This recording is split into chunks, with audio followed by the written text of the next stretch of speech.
നമ്മളിൽ പലവർക്കും ഒരു തെറ്റായ ധാരണയുണ്ട്. നമ്മളെ മക്കളെ ആത്മാർത്ഥമായി സ്നേഹിക്കുന്നു എന്നുള്ളതിന്റെ ഒരു തെളിവാണ്. അല്ലെങ്കിൽ മക്കൾക്ക് അങ്ങനെയാണ് മനസ്സിലാക്കാൻ വേണ്ടി സാധിക്കുന്നത്. എങ്ങനെയാണെന്ന് ചോദിച്ചു കഴിഞ്ഞാൽ അവർക്ക് ഇഷ്ടപ്പെട്ടിട്ടുള്ള ഒരുപാട് കാര്യങ്ങൾ ചെയ്തു കൊടുക്കുക, ഒരുപാട് ലൈക്ക് എന്താ ടോയ്സും കാര്യങ്ങളൊക്കെ വാങ്ങിച്ചു കൊടുക്കുക. അങ്ങനെ അവരെന്ത് ആഗ്രഹിക്കുന്നുവോ അതൊക്കെ നമ്മൾ നിറവേറ്റി കൊടുക്കുക. എസ്പെഷ്യലി നമ്മൾക്ക് നമ്മുടെ കുട്ടിക്കാലത്ത് ഇതൊന്നും കിട്ടാതെ വളർന്ന ആളുകളാണ്, പാരൻസ് ആണെങ്കിൽ തീർച്ചയായിട്ടും അതൊക്കെ നമ്മുടെ മക്കൾക്ക് കിട്ടിച്ചു കൊടുക്കണം എന്നുള്ളത് അവർക്കൊരു നിർബന്ധമായിട്ടുള്ളൊരു കാര്യമായിരിക്കും.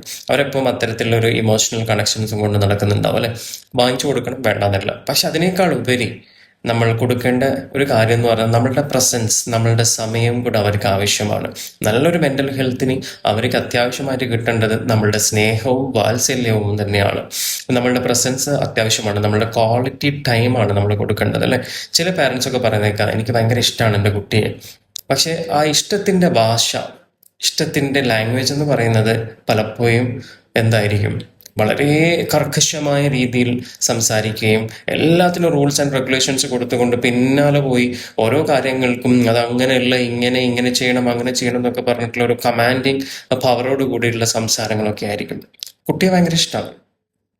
ആ കുട്ടിയുടെ ഇഷ്ടം, കുട്ടിയോടുള്ള ഇഷ്ടം പലപ്പോഴും പാരൻസ് കാണിക്കുന്നത് അവർക്ക് ഒരുപാട് സാധനങ്ങൾ വാങ്ങിച്ചു കൊടുത്തിട്ടായിരിക്കും, അവർക്ക് ആവശ്യമുള്ള ടോയ്സ് കാര്യങ്ങളൊക്കെ ചെയ്തിട്ടായിരിക്കും. പക്ഷെ നമ്മളുടെ ക്വാളിറ്റി ടൈം, നമ്മളുടെ ലവ് ലാംഗ്വേജ്, കുട്ടികളുമായിട്ടുള്ള സംസാര രീതി അല്ലേ, ഇതൊന്നും നമ്മൾ ശ്രദ്ധിക്കുന്നില്ല. അത് പല കാരണങ്ങളുണ്ട് അതിൻ്റെ പിന്നിൽ, ശ്രദ്ധിക്കുന്നില്ല. പക്ഷെ ഞാൻ ഇന്ന് പറയുന്നത്, അല്ലെങ്കിൽ ഞാൻ ഇന്ന് നിങ്ങളുടെ അടുക്ക് പോയിന്റ് ചെയ്ത് സംസാരിക്കുന്നത് നമ്മളുടെ ക്വാളിറ്റി ടൈമാണ്. നമ്മളുടെ കുട്ടികൾക്ക് നമ്മളുടെ സമയം ആവശ്യമാണ്, നമ്മളുടെ സ്നേഹവും വാത്സല്യവും ആവശ്യമാണ്. അതൊരു പീരീഡിൽ അവർ ആഗ്രഹിക്കുന്നുണ്ട്. അവരുടെ ആ ഒരു പീരീഡിൽ നമ്മൾക്ക് കൊടുക്കാൻ പറ്റിയില്ലെങ്കിൽ പിന്നീട് നമ്മൾ കൊടുക്കാൻ റെഡി ആയിക്കഴിഞ്ഞാൽ അവരത് വാങ്ങിക്കില്ല, അത് അവർ ആക്സെപ്റ്റ് ചെയ്യില്ല. അവരുടെ മൈൻഡുകളെല്ലാം വേറെ രീതിയിലേക്ക് മാറിയിട്ടുണ്ടാവും. നിങ്ങളൊരു അഗ്രസീവായിട്ടാണ് അവരുടെ അടുത്ത്, ആർഗ്യുമെന്റ്സോട് കൂടിയിട്ടാണ് നിങ്ങൾ അവരുടെ അടുത്ത് സംസാരിച്ചിട്ടുണ്ടെങ്കിൽ കുറച്ച് കഴിയുമ്പോൾ ആ കുട്ടികൾ നിങ്ങളടുത്തും ഇതേ രീതിയിലുള്ള ബിഹേവിയറുകൾ കാണിക്കും എന്നുള്ളതാണ്. ഇത്തരം കുട്ടികൾക്ക് ചെറിയ രീതിയിൽ ബിഹേവിയറൽ പ്രോബ്ലംസ് ഒക്കെ വരും. ഇത്തരം കുട്ടികൾ 18 വയസ്സ് അങ്ങോട്ടേക്ക് പൂർത്തിയാകുന്ന സമയത്ത് പേഴ്സണാലിറ്റി ഡിസോർഡറുകൾ ഇത്തരം കുട്ടികളിലേക്ക് കാണുന്നുണ്ടാകും. അപ്പം നമ്മൾ നന്നായിട്ട് ശ്രദ്ധിക്കാം. നമ്മുടെ കുട്ടിക്ക് ഒരുപാട് ടോയ്സോ ലക്ഷറി ആയിട്ടുള്ള ഐറ്റംസോ വാങ്ങിച്ചു കൊടുക്കുന്നതിനേക്കാൾ അപ്പുറത്ത് നമ്മളുടെ ഒരു ക്വാളിറ്റി ടൈം, ആ കുട്ടികളോട് എങ്ങനെ സംസാരിക്കണം എന്നുള്ള രീതിയും, കുട്ടിയോട് പറയേണ്ടതെല്ലാം പറയണം, തെറ്റുകൾ ചൂണ്ടിക്കാണിക്കണം, നോ പറയേണ്ടടുത്ത് നോ പറയണം, എല്ലാം ആവശ്യമാണ്. അപ്പം അതിനൊക്കെ ഒരു ലവ് ലാംഗ്വേജസ് ഉണ്ട്.